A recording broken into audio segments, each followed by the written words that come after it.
How do we stop overfishing if we don't know who's doing the fishing? That's today's big question, and my guest is Jennifer Rayner. Jennifer is an assistant professor of natural resource economics at the University of Wisconsin-Madison. Jennifer's research focuses on improving the efficiency and sustainability of fisheries and wildlife management, primarily using methods from economics, data science, and remote sensing. She serves on the board of trustees for Global Fishing Watch, and what they discovered about who's trawling our oceans and where could honestly set in motion policy the world over to make fishing drastically more sustainable and safe for everyone on every front. Welcome to Important, Not Important. My name is Quinn Emmett, and this is Science for People Who Give a Shit. Our mission is to understand and unfuck the future. Our goal is to help you answer the question, what can I do?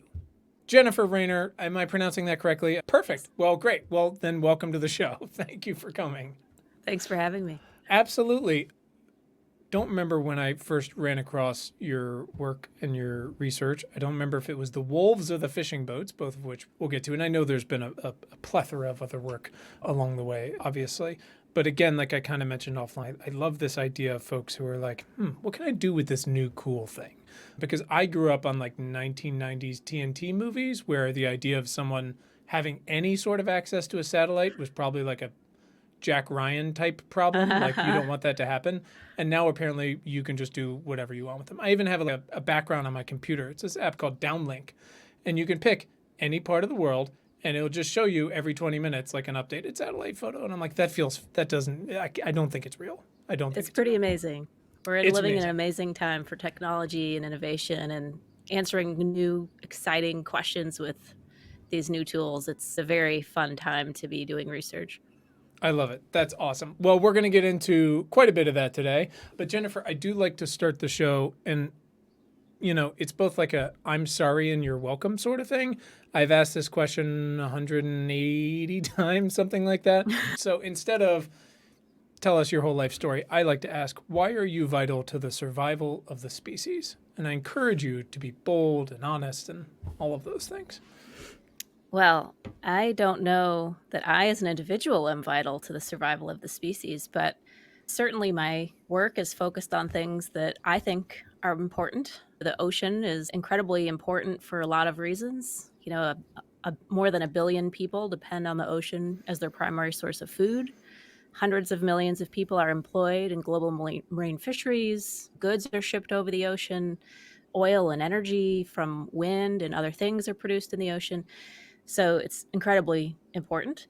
And on the other hand, on my other side of my work around wildlife, these are species that are beautiful. They create all sorts of ecological benefits that are important for the world that we live in.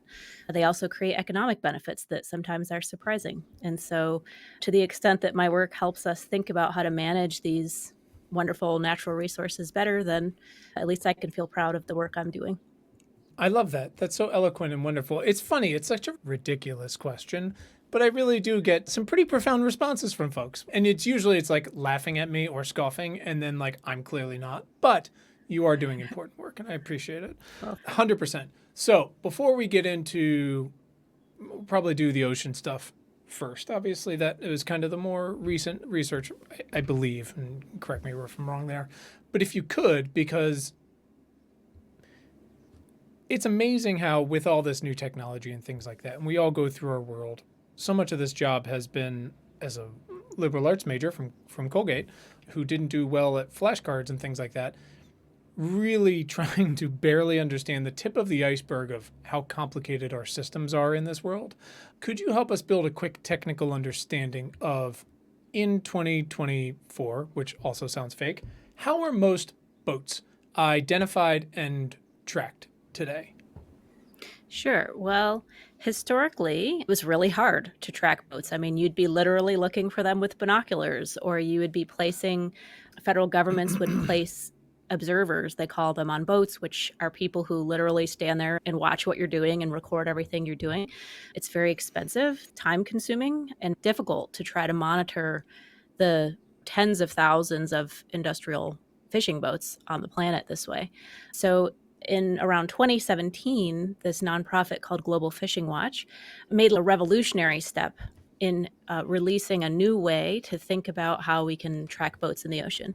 And this is through a system called automatic identification systems. This is basically a little GPS transponder that is on almost every large ship. Hmm. And this transponder provides, just like your phone or GPS in your car, it tells everyone around you your location, latitude and longitude, your identity, what you're doing, how fast you're moving, which direction you're going. And it does this automatically like every 2 to 30 seconds. So this thing is just pinging all the time. Mm. Many boats carry this historically so that they can sort of see other vessels and avoid collisions at sea. So it tells you who's around you, how fast they're moving, which way they're going to try to avoid crashes.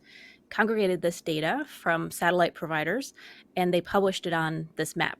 And so for the first time, we could see a huge majority of very large boats all over the world in near real time.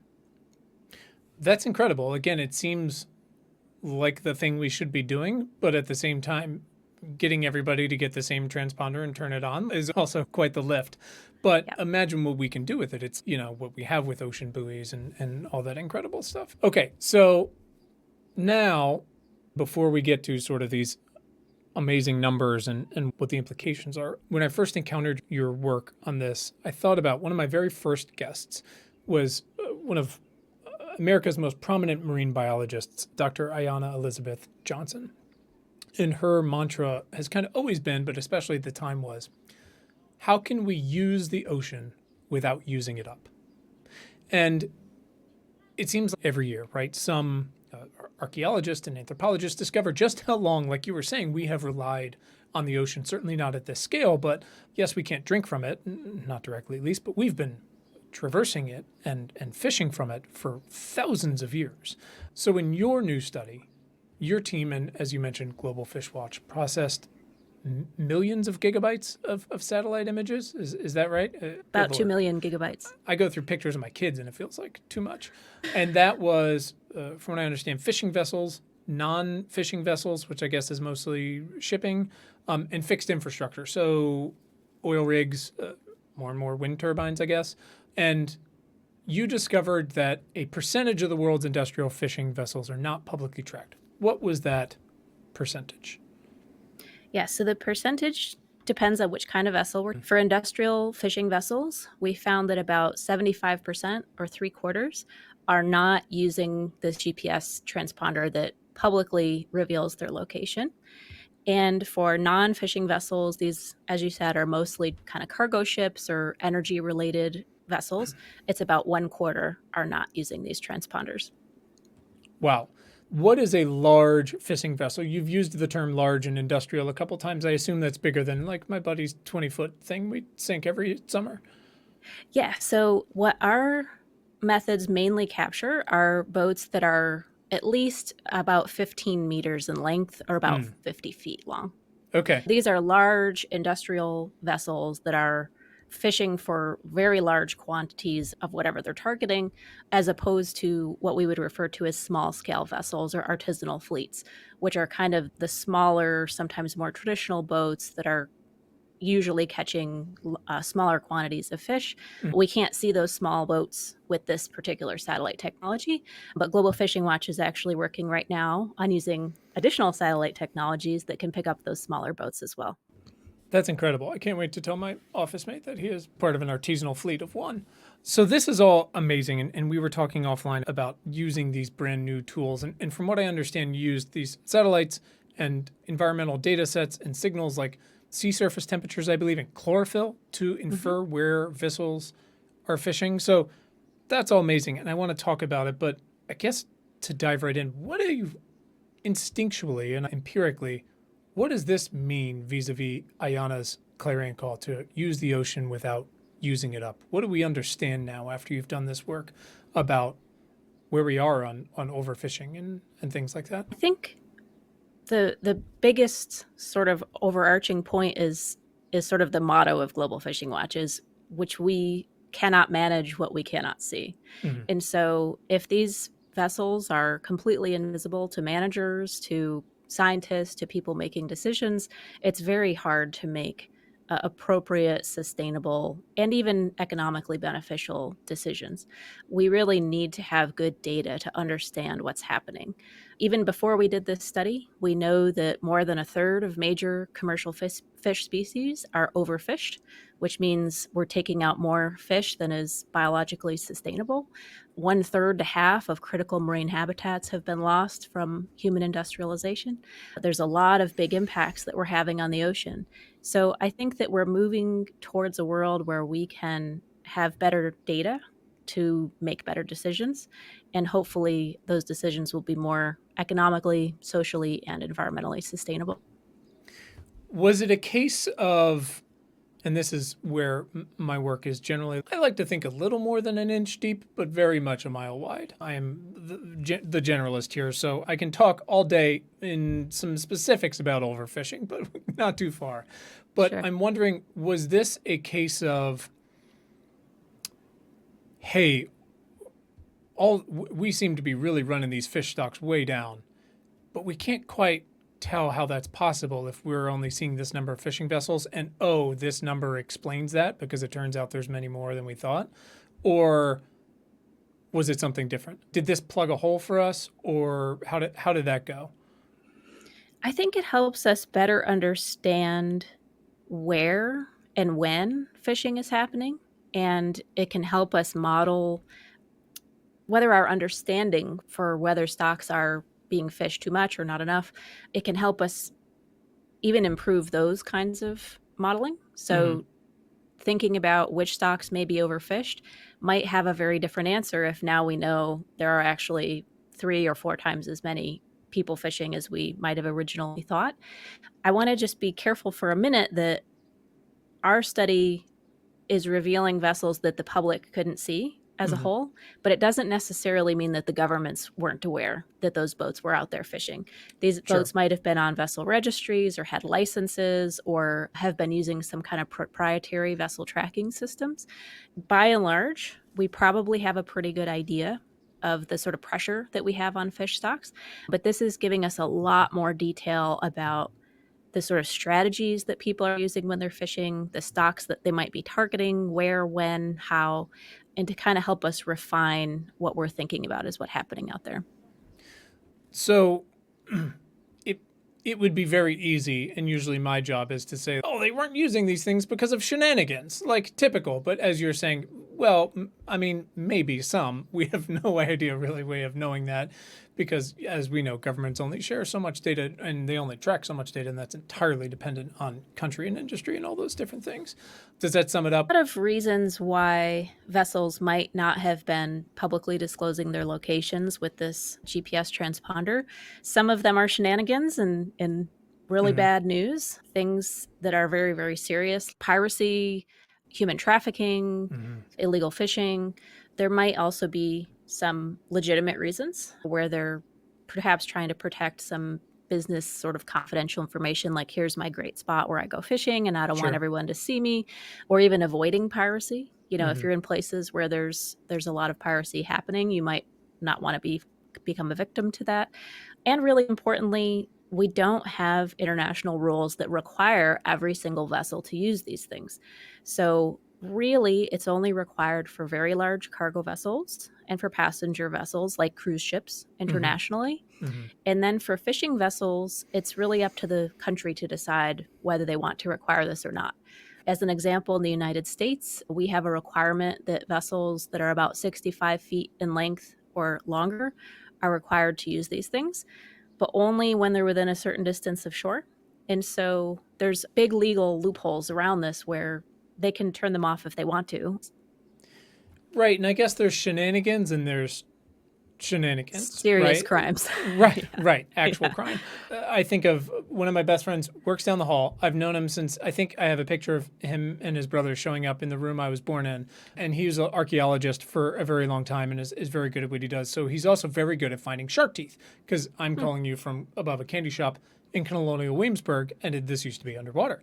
He won't tell me where his shark tooth spot is Yep. because he was like, I'm as close to family as it gets, but much less like forget like a GPS thing that he's blinking out to everybody. He won't even tell me. Like I have to go with him, probably blindfold me. It's ridiculous. So Right. there's that shenanigans, but I guess we could scale it up to greater business implications or things like that. Obviously, again, like you said, overfishing isn't the only problem on the ocean. We've got a whole sort of areas. So you've mentioned where and when a few times. Could you talk a little bit about if there was anywhere in the world or versions of the ocean that really stuck out in the data that really opened our eyes a bit?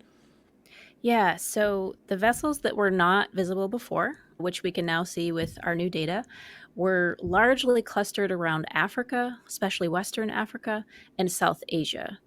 If we use these GPS transponders to try to infer how much fishing is happening in different places, those transponders would tell us that Asia and Europe have a similar amount of fishing happening in them, Mm-hmm. but actually Asia has 7 times as much fishing based on our data. Another example is if we look at the Mediterranean, and on the northern side is Europe, and on the Mm-hmm. southern side is Africa. If we look at the GPS transponders, the original data, it looked like there was 10 times more fishing on the European side than the African side. Mm-hmm. But with our data, it's actually about equal. And so Wow. these are some really large magnitudes where we kind of thought what we were seeing was complete, or at least representative of Sure. something. Sure. Clearly, that's not the case. We knew this wasn't the case for certain reasons, differences around legal requirements to use these things, like I mentioned. Mm-hmm. We knew certain places don't require them. And we also know in South and Southeast Asia, the satellite systems have a hard time picking up these GPS transponders. Hmm. And so even if you're using it, it might not be detected. What is the reason there? And again, I couldn't tell you how a satellite works, but I like them. Yeah, I'm not sure about all the technical reasons for that, but I know one of them can be overcrowding. So if there's just tons and tons of vessels in an area, all Sure. these signals are going up at the same time and they're sort of crowding each other out. We'll take it. We'll take it. Yeah. But it does sound like there is actually, I don't want to say overcrowding, but a great many more vessels than anticipated. So maybe that's part of the problem. But at the same time, it's like one of those trying to impress upon her something like this, which is, oh, you thought there was 10 times as much European fishing as African fishing. If you had only discovered there was only 5 times as much, that's still a significant result. You're going like, oh wow, that's interesting. But it turns out it's equal, almost equal, and that's wild. That is actually a huge result. For It's the Mediterranean's large, but compared to the Pacific, it's not. Like there's a lot more concentration there than anticipated. Yeah, it is quite dramatic. And it also revealed places where there was almost nothing from these GPS transponders. Like it was a blank spot on the map. And now you look at it and it's like one of the most densely fished places in the world. This is kind of the point that I was making about now we understand better where. Mm-hmm. Like here's a blank spot on a map from the old data, and now there's dozens and dozens of vessels here, or really high vessel concentrations. That tells us something different about what might be happening to those ecosystems, how many fish might be being caught, and it helps us build better models for whether the pressure there is maybe different than we thought it was before. Sure. And now, before we get into country-specific regulations and all things like that, you can only do so much in producing this data. It's interesting how analogous this is. And again, this is my version of apples to apples. But another thing we've been doing with satellites the past few years, which has been actually really instrumental, is tracking methane leaks throughout the natural gas infrastructure. And that's really important because there has been a little bit of a hole into, yes, we're following the trajectory throughout, but it is going pretty quick. And, CO2 only accounts for some of this until you start discovering, oh shit, there's methane leaks everywhere. And some of these are enormous. The problem is you can't see it, right? But these pipelines and everything have huge leaks. But now we can literally see those things live. And we've actually started to hold them accountable in a lot of ways. Not everywhere by any stretch. This is all very new. But the ability to do that is a revelation. Is there any version of this becoming a sort of more live map that we can do in real time and that policymakers can handle in real time, or the UN or whoever it might be, to look and say, look, this is the problem. This is the thing. At least let it be tracked within some sort of anonymized method. Is it making Yeah. any sense? Yeah, that makes perfect sense. And that's exactly what Global Fishing Watch is doing, actually. So their Great. original map, these GPS transponders, was on like a 72-hour delay, I think. Hmm. So a little time so that you're not seeing live where people are fishing, but, you know, live enough that you can make good decisions. They're doing a similar thing with this satellite-based vessel detection. They're basically putting this into their production stream so that they're always getting this satellite data, processing it, and putting it up on their website. And so people can actually go to their website now, globalfishingwatch.org, and you can see these vessels that we found from our historical period, which was 2017 through 2021 in this Hmm. paper. And now they are kind of filling in the current gap and putting this on more of a live kind of production cycle. They're also working on using some more satellites to try to fill in even more gaps over time. How many satellites are we working with here? How many do you personally can you push the buttons for? It uses a sensor called, it's a radar sensor basically, and this is how we see the vessels. We basically see a bright spot on the radar detection. These are going around the Earth all the time. They're capable of revisiting the same place every 6 days, and it varies. So Europe gets a lot more coverage than other places. But we have this constellation up there. There's just tons and tons of satellites that can be drawn on. So the Sentinel-2 class of satellites has a different kind of sensor on it. This is called an optical sensor. You could think about it like taking a picture from your iPhone. Thank you. Just a regular optical, red, green, blue photograph. Sure. It's sort of like what you see on Google Earth. You can zoom around and see stuff like with your human eye. And so this would be the kind of next big thing or next set of satellites that we can use to look at vessels.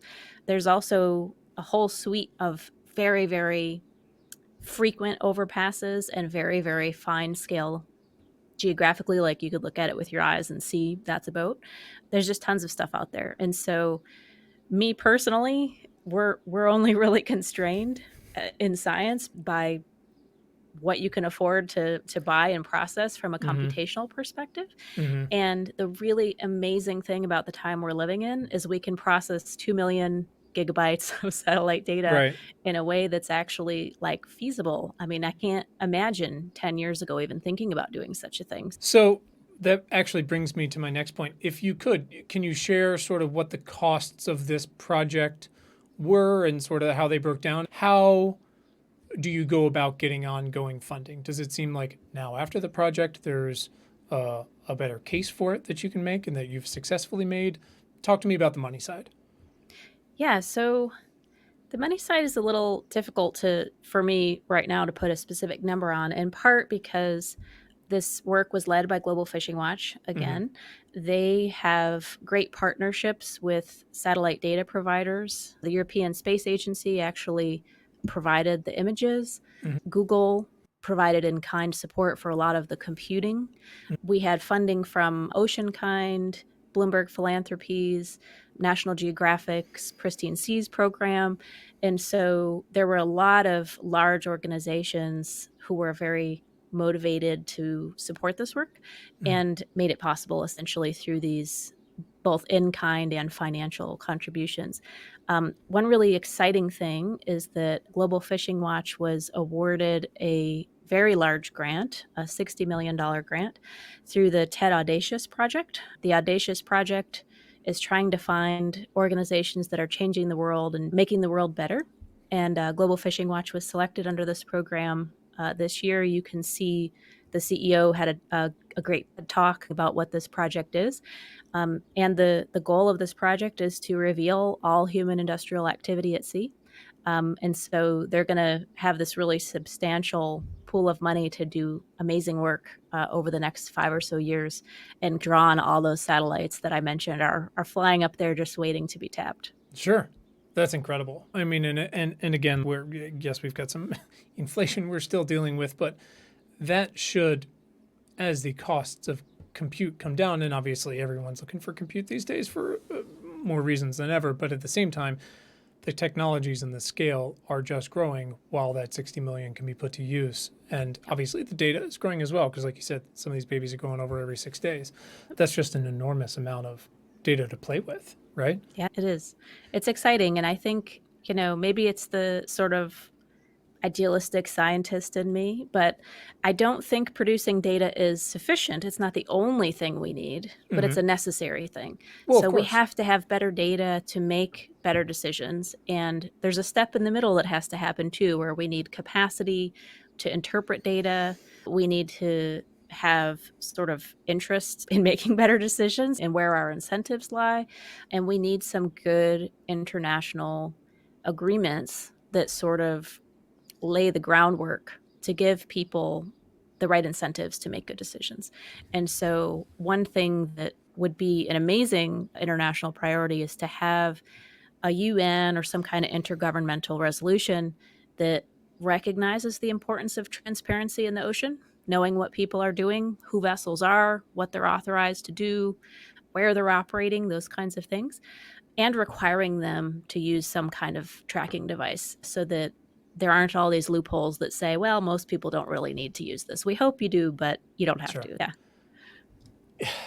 And of course, not to poo-poo the idealist science side of it, but that is important to have, just as it's important to have the pessimist of, like, you'll never track it all. It doesn't matter. The ocean's too big. Great. And like, that's not super helpful either.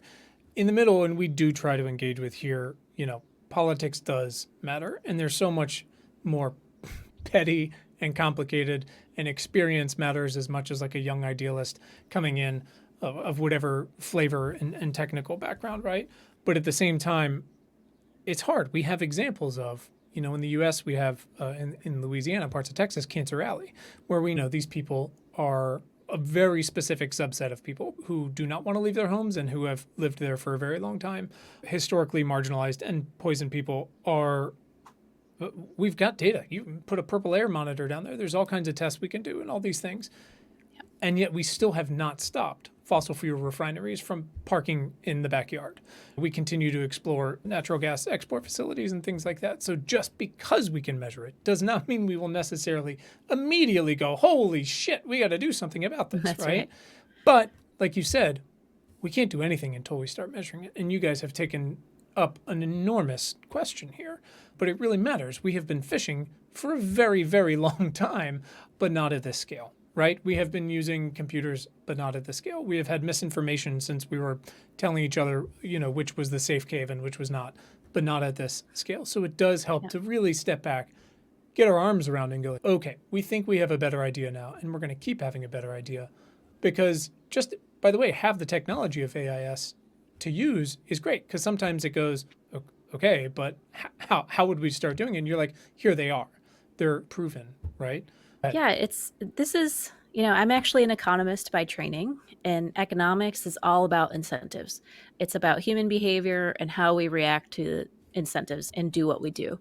And so what I'm really interested in my broader work, I would say, is not just creating these incredible data sets with my great partners at Global Fishing Watch and other places, but really thinking about, what does that tell us? So now we know where the vessels are. What does that tell us about the incentive to fish illegally inside marine protected areas?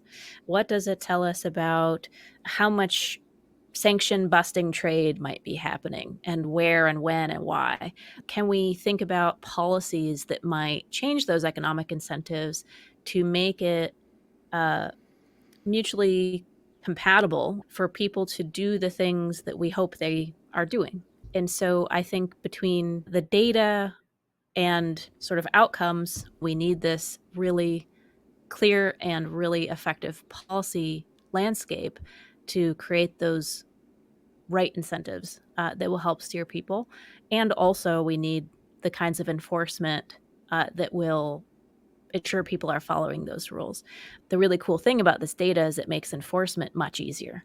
So Sure. if you can see, here's where all the boats are, they're not supposed to be, we can do something about it. And there was a really cool case study, again, led by Global Fishing Watch, where they used these satellites to find illegal fishing in North Korea. So there was these sort of stories of small fishing boats washing up in Russia with crews missing or dead, North Korean crews.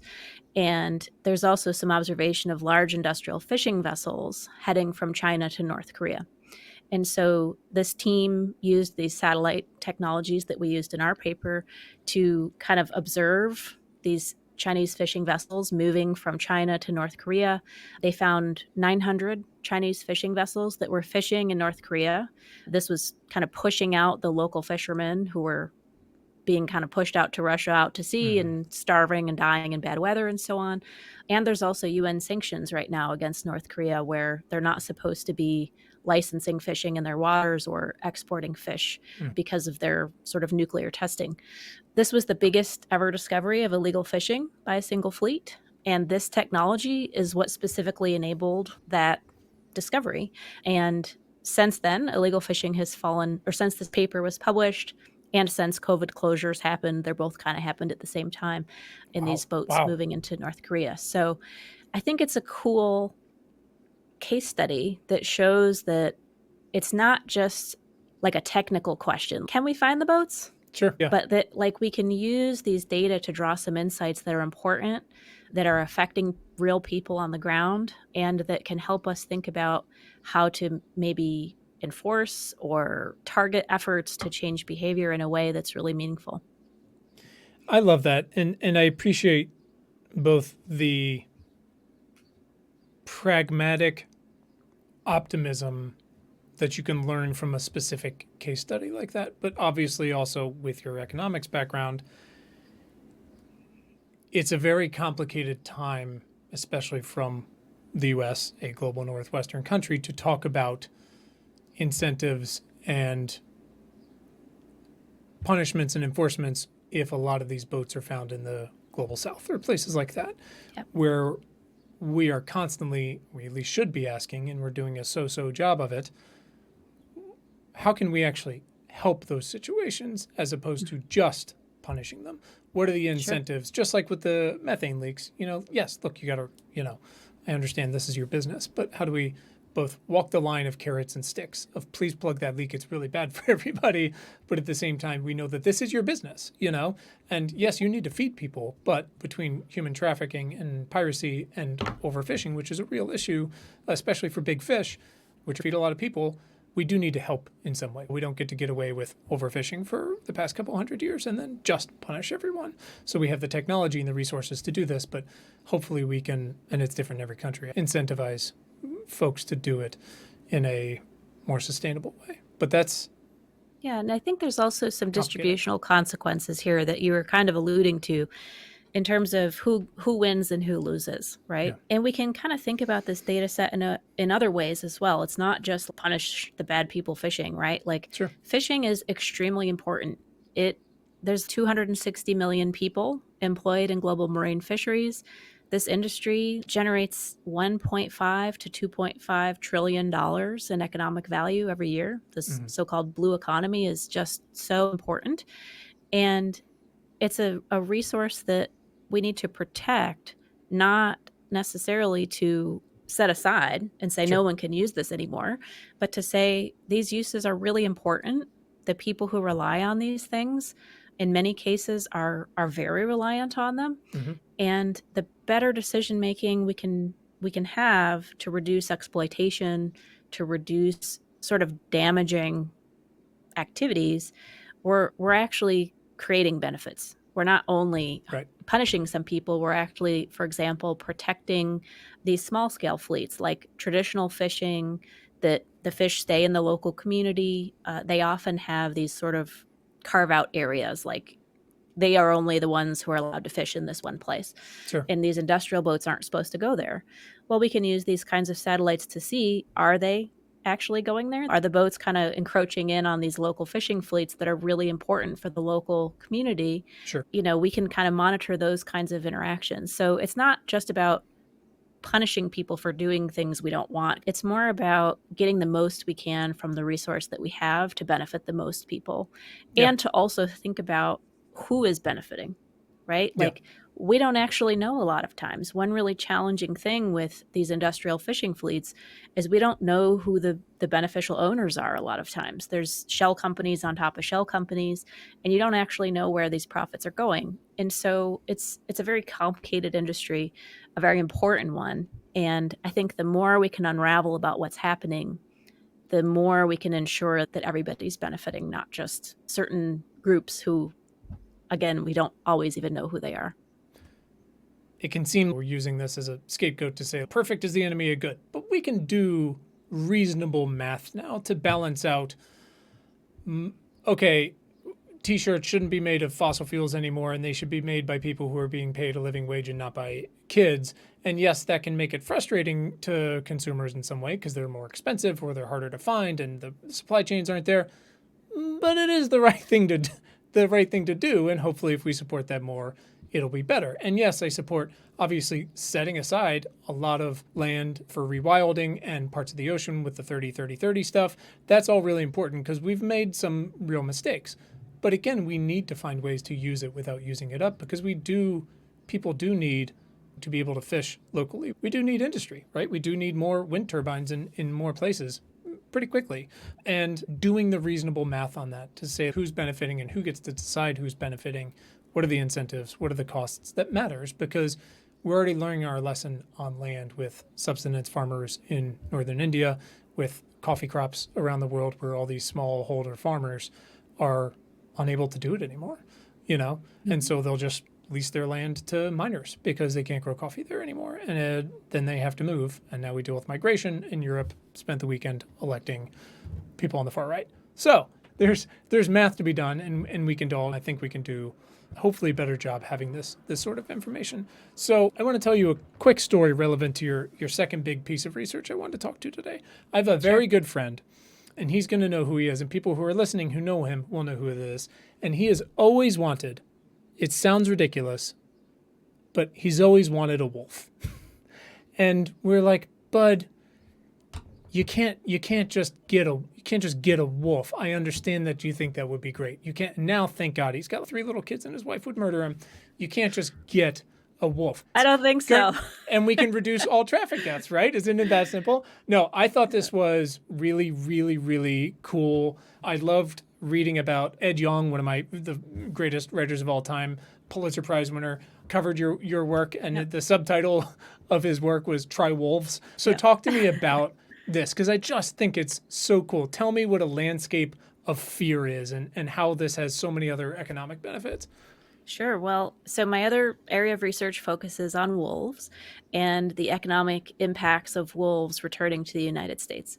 So just very brief history for people who might not be that familiar with the history of wolves here. Wolves once ranged over most of the lower 48 states. Then when sort of European settlement started happening during the colonial period, European settlers were killing tons and tons of animals with fur for the fur trade. This really caused wolf natural prey to plummet, and they started increasingly targeting livestock from the settlers. So this started to create this landscape of conflict between wolves and European settlers, and the result was bounty programs where we paid people to kill wolves and a federal agency that was focused on eliminating wolves from the Western landscape. These programs were super effective and essentially wiped wolves out from the lower 48 states. Not a single wolf left, except for a very small population in northeastern Minnesota and on Isle Royale, Michigan. So we were in a world starting around 1960 where there was no wolves left in this country at all. That's how far it went? It literally how far it went. Like we got every single last wolf across almost the entire landscape. And so with the environmental movement of the 60s and 70s, greater understanding of ecosystems and the importance of predators, we started to see a bit of a shift in how we think about managing predators on the landscape. And so what ended up happening was wolves were one of the first species to be protected under the United States Endangered Species Act. This basically prevented any more federal killing of wolves, and it also prevented private people from killing wolves. So we saw some natural return of wolves in the Great Lakes states. So Minnesota, Michigan, and Wisconsin. Wolves came back naturally from Canada. And then we also, in the mid-1990s, had a program where the federal government took Canadian wolves and dropped them into Yellowstone National Park. So this was a planned reintroduction. The wolves were brought back and shipped in and then left to do what they want to do. And so we have these 2 big populations now that have kind of spread really dramatically over since about around 1978 in Wisconsin, and that program in Yellowstone was 1995. And so We saw a lot of ecological shifts in Yellowstone after wolves came back. It's hard to disentangle the point you made earlier. Ecosystems are complicated, right? Like, we know wolves came back and a Sure. lot of stuff changed. Like, we saw fewer things that wolves eat, elk. We saw them perhaps eating in different patterns. So this landscape of fear that you mentioned is this idea that when a predator comes back, their prey will be more cautious, spend more time, with their heads up looking around instead of just eating everything, like a lawnmower. And that those kind of behavioral changes can cascade through the ecosystem through like regeneration of certain kinds of trees. So that's all really interesting ecology background, but I'm an economist. And my question was, what impact does that have on people? So sort of, so what, right? Like, we know that Yellowstone is one of the most amazing places on the planet. I've been there many times. And of course, the tourism generates money. But can we think about something a little, right? Sure. Like a thing that affects us on a day-to-day basis. And so the thought I had was, what about vehicle collisions with deer? So in my class, I actually, when I teach this paper, I say, how many of you have hit a deer in your car? Raise your hand. And in Wisconsin, it's almost everyone. Oh, I'm sure. Like, there's 20,000 collisions with deer on our roads in the state every year. In the country as a whole, it's millions, probably 1 to 2 Sure. million.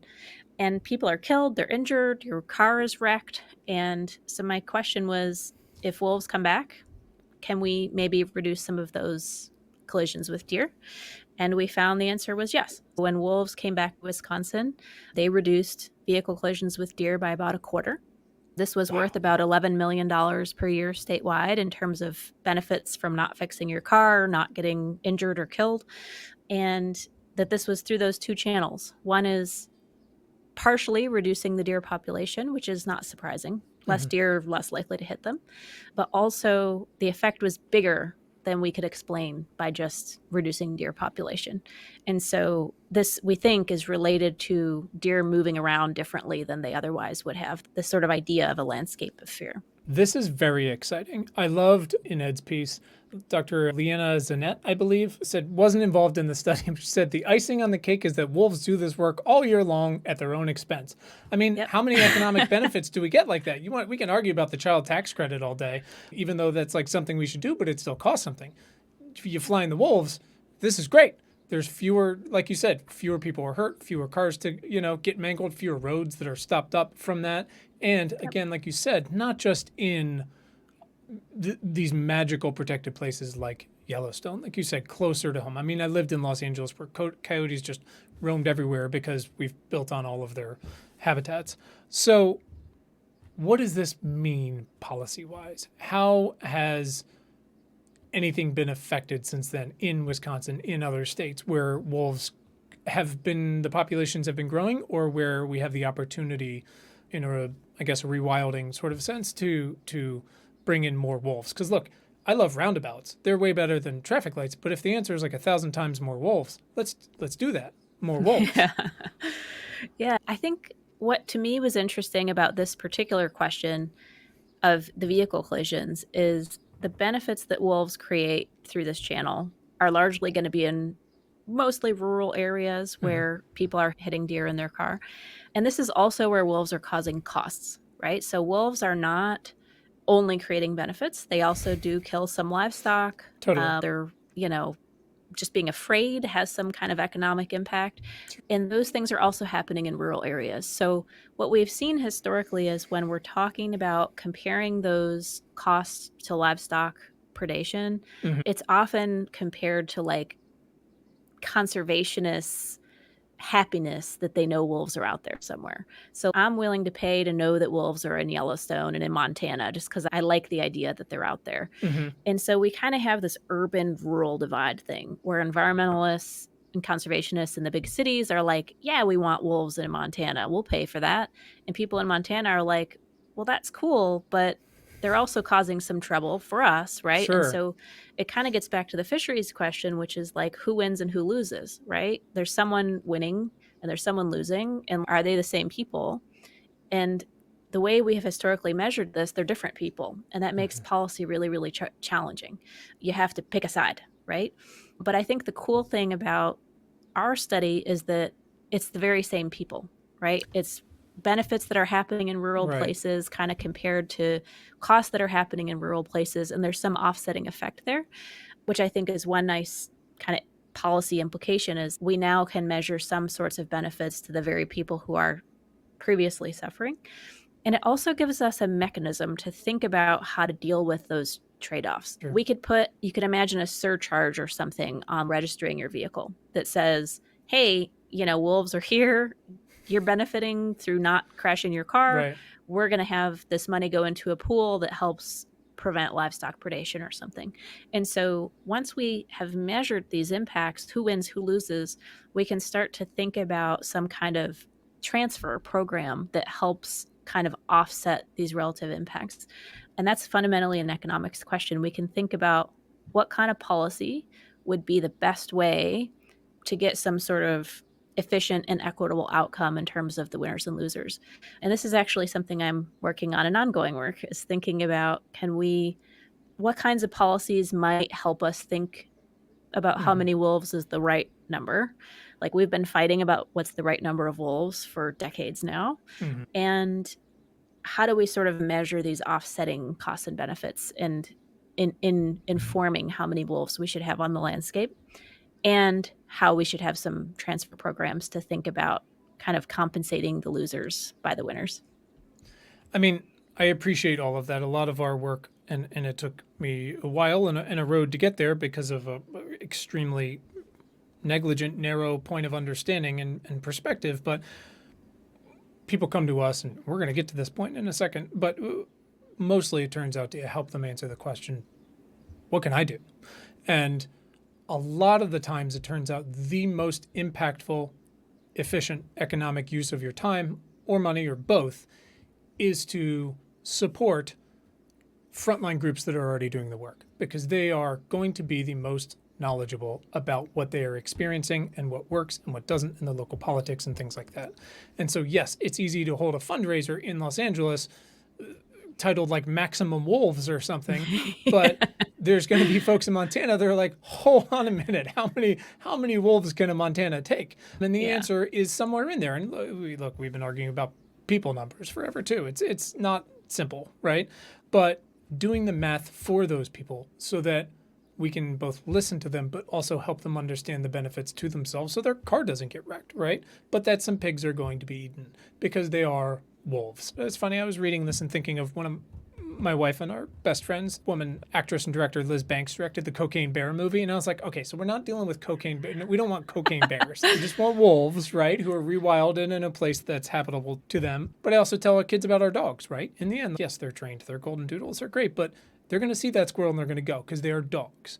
And so these wolves are going to come after livestock if they don't have other prey to eat because they haven't been around for a few hundred years and the ecosystems are all off. It's going to take some adjusting. But if we can really show that this could benefit a local economy, that's something that matters, especially in rural parts of the U.S. today, where those economies are starved for any sort of support, right? Yeah, and even better yet, if we can create some programs where people in Los Angeles who want to pay to maximize wolves can actually provide financial support to places that do have wolves to help build fencing, hire range riders, do whatever it is you need to do to help minimize the impacts on the people who are being harmed. That's actually more economically efficient. It's like the people who are benefiting now are currently getting the benefits for free, right? Mm-hmm. They're not paying anything for these sort of psychic satisfaction that wolves are somewhere else. And I think we need to try to develop some mechanisms that help us properly account for all the range of impacts of predators, not just wolves, and to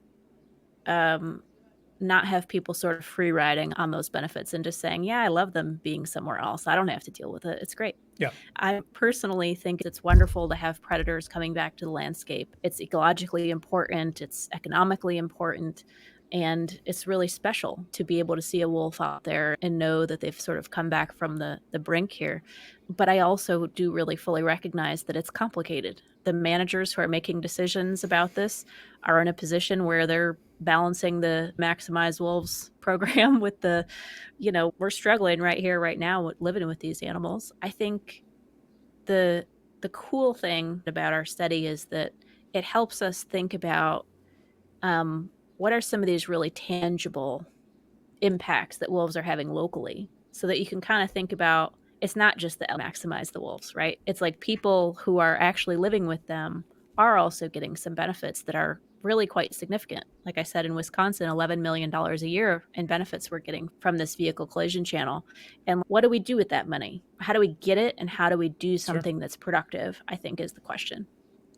Is there another living or historic predator you would like to reintroduce that you think would provide an economic benefit, even though there might be some trade-offs? Feel Living free to or go out on a limb. historic. Yeah. I mean, I think that what I think would be great is for animals that are still alive. We see all these crazy programs now, speaking of technology getting so advanced, to bring back the woolly mammoth, right? Splice it with some modern elephant or something. Sure. I'm not looking for that kind of rewilding, Mhm. but I think returning ecosystems to as healthy of a state as we can is a really important way to be responsible stewards of our planet, right? We now understand that predators are very, very important in ecosystems. They're critical, and as are many other species. I think we should be focused on ecosystem restoration. In much of the American West, this is basically mountain lions, wolves, grizzly bears. There's the apex predators. There's many places that have suitable habitat left for these species where they could kind of continue a natural range expansion. I personally think that would be a great thing, assuming we have all the right policies in place to keep it productive for people. But I think from an ecological perspective, those are kind of the species that I'm interested in. Those are our historic and present carnivores of North America that are so important. And I'm very excited to kind of be doing more work on them as time goes on. That was an extremely thoughtful reply, and I hesitate to ask, but if you had to choose between pterodactyl and like megalodon, which one would you choose? I understand if professionally you don't want to go there, but I would encourage you to have some fun with it. I think I'd have to go with a saber-tooth lion or something. Landscape of Fear, right? I'm a sucker for the big predators, personally. So I'm not really the T-Rex type. That's maybe a little too classic for my taste. A little I'd too rather classic. go out there. No, I like the saber tooth. There's this Reddit, but I can't remember what it's called. I'll send it to you. But it's essentially like pictures of nature where the predator is hiding and you have to find it. And it's like a spider or a snake or one. It's Waldo for animals. For animals that can just tear you to pieces. And there was one that was like, find the big cat. It's so upsetting how long it took to find. And the answer is by the time you find it, he's standing behind you, right? We are so lucky to be quote unquote on top of this food chain because the second, again, you go too deep in the ocean, which doesn't give a shit about you, or the second you go into the jungle, that's it. Game's over. So yeah, more saber tooth that you can kind of see and you know is out there, but I don't know. Maybe don't do it. That would be great. These stealth predators are incredible. Like even mountain lions, Yeah. if you're hiking in the Mountain West, you've probably never seen one, but they've seen We were in Los Angeles for a long time and we had this hike right next to us, this beautiful little sort of state park. And there was a mountain lion that lived there. And I would run every morning at 5 a.m. with my little headlamp and flashlights in my hands. And my wife most mornings assumed I wasn't coming back because she was like, if it's one-on-one, he's toast. This isn't even close. The mountain lion's got to eat. This is kind of an interesting thing because, like for wolves, for example, the big bad wolf, right? Sure. We historically just hate in this country. Europeans and sort of European history around hating wolves is very deep and long. And it's interesting because in the United States and North America, there has like never been a person killed by wolves. I think there was maybe one exception that I read about, and that it was a little bit of a murky situation there, but wolves don't kill people. They don't. I challenge your listeners to find a case in the United States where wolves are killing humans. It just does not happen. Mountain lions, sure, they do kill people. Occasionally they do. Grizzly bears occasionally do, but wolves really don't. And so it's kind of interesting to me that so much of our animus and hatred is placed on wolves, I think in part from these sort of storybook origins of like our childhood, like the scary, scary wolf. It's kind of an interesting thing to me. You're not going to go jogging and get taken down by a pack of wolves. It'll never No, happen. but if you're going to go, what an incredible story for people to tell. But also, like you're saying, I mean, it is such a fascinating thing to have othered them, considering, like you were saying, and I'm going to make up a number, there were 100 left in northern Minnesota as of 50 years ago. Yeah. That's really, we made a whole Liam Neeson movie about it, and I'll watch a guy do whatever, it's taken with wolves, but it's completely out of realm of actual probability, much less Yes. reality, because they don't exist to us, basically. That's so, Little Red Riding Hood, is probably a Grimm Brothers or something like that originally, but like you said, the European history, it's fascinating because we've done everything we can to wipe them out. So, Yeah, but we do know that we've lived with them sure. for a long time, and that essentially no one's being killed, both in the United States and Canada, Right, where there's right. a lot of wolves. Right. So I think that we have a very clear picture that the risk posed to people by wolves is quite small. Now, if we're talking about pets or hunting dogs, or like you got some sheep on your property or something, Sure. I'm not going to say that they never kill those animals. They clearly Sure. do. But as far as worrying that you're going to get taken down out on a jog or a hike or something, it's just not plausible. It's too bad we can't get pterodactyls and just train them to circle over Moms for Liberty meetings or something like that, just to kind of keep everybody on their toes.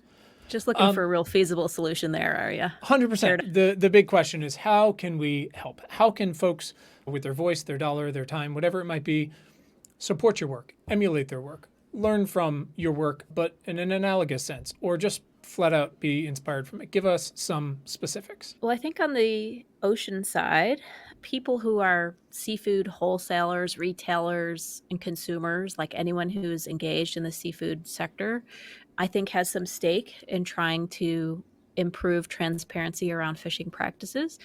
And I think one thing that can be done is sort of to call for governments to basically get behind transparency around fishing. Two things that are really important are transparency around vessel information and ownership. So we need registries that are easy to find, contain information about who actually owns these vessels, who's benefiting from the fish they're selling. We need retailers to map their supply chains so that we know where the fish are coming from, and again, who benefits from this fishing. So I think pushing for understanding the sort of seafood supply chain is really important, and understanding and requiring these vessel tracking systems. So we need to know the identity of boats, where they're going for the entire duration of their voyage. These two policies are things that would be amazing to have an international resolution on. And there's a lot of work happening to try to push for these things. And then as far as the wolves and predators go, I think that there's great conservation organizations that, of course, take donations, although I won't pitch for any particular one, but please do. Kind of That's pick our their whole favorite. business. Sure. And, people can kind of support organizations that are doing conservation that they think are doing good work. But even just getting out there and seeing wildlife and experiencing nature and building this sort of love for the natural earth with children, your friends, your family. I think just having a cultural ethos around the fact that the planet is a beautiful, magical place with incredible resources is so important. This is like the nature documentary approach, right? Get people loving nature. They're going to want to see policies in place that are going to protect it and treat it well. And then, making decisions the best you can to do things that are aligned with your own views around what you think is ethical. It's very challenging and complicated. Around seafood, for example, it's hard to know what you're buying and where it's coming from. In these cases, I do think that the only way forward is policy. We need to push our leaders and representatives at the highest levels of government to put in policies that help us know what's happening and help us make better decisions. There's only so much we can do with individual action, I think, on these issues. We really need some big movement on this, but to just keep getting out there and loving the world for what it is. I love that. I will remain for the rest of my life extremely grateful for a 20-minute phone call I had with the Sesame Street producers asking about how we talk to kids about climate change and things like that. And if that's all the work I ever did in my life, I would be thankful and call it a day. But it does just come down to relationships, right? And rekindling or starting anew for the first time if you're someone who has been deprived of a relationship with nature for whatever reason. Establishing those relationships and understanding how we live in concert with those things and they live in concert with us, using the land and nature without using it up, both on land and the water, is instrumental, right? To understand that it is a shared place that really can go a long way. And yeah, it's so nice to read an article about how you used satellites and chlorophyll to find fishing boats. And on the other hand, 5 years ago, there was the report, I think it was in the LA Times, saying how 85% of the seafood in Los Angeles restaurants is mislabeled.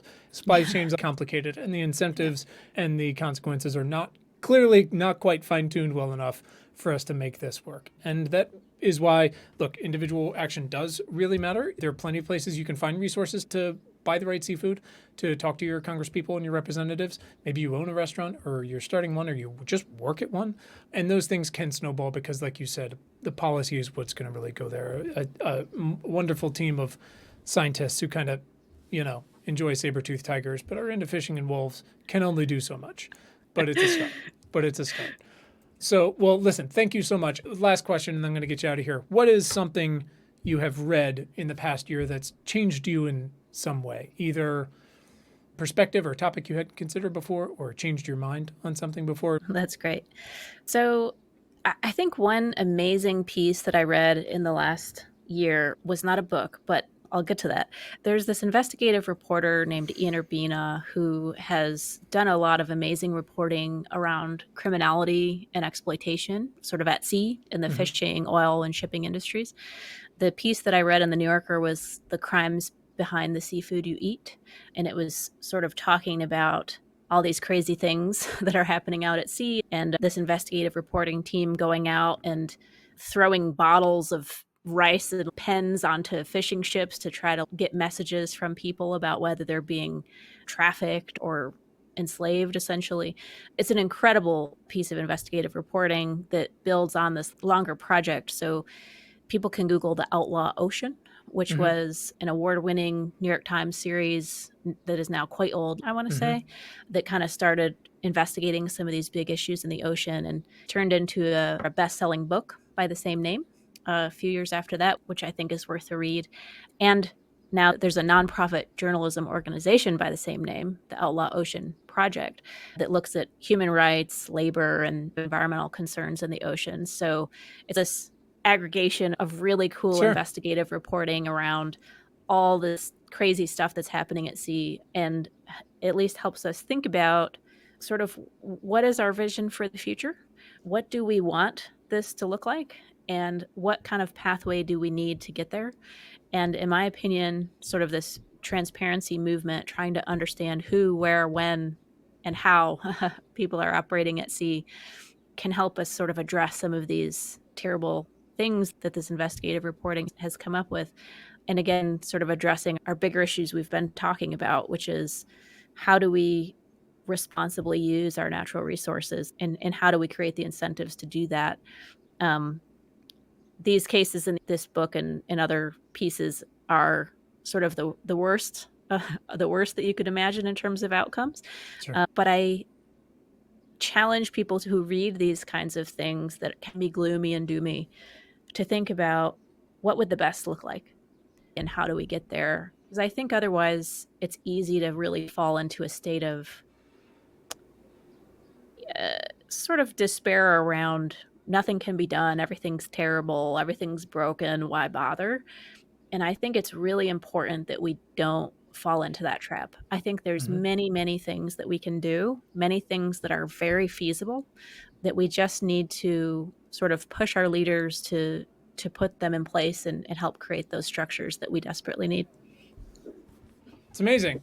I'm glad you were able to say all that because I could never have done that. And by the way, Dr. Johnson, Ayanna Elizabeth Johnson, has a book coming out this fall called What If We Get It Right, basically. I love And we have to do that. We have to take sort of this almost Churchill perspective of here's where we are, not ideal.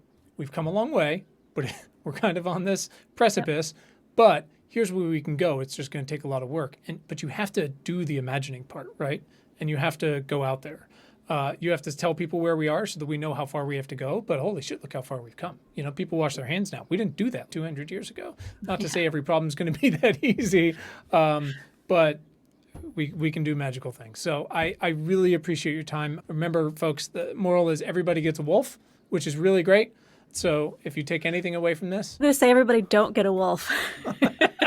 Nobody get a wolf. it's fine. But it's fine. we We'll want edit more around wolves it. out there for sure. Yeah, we want more wolves. More wolves and pterodactyls and saber-toothed tigers. Thank you so much for having me. So great to talk to you, and appreciate all the work you're doing to get this important topics out there.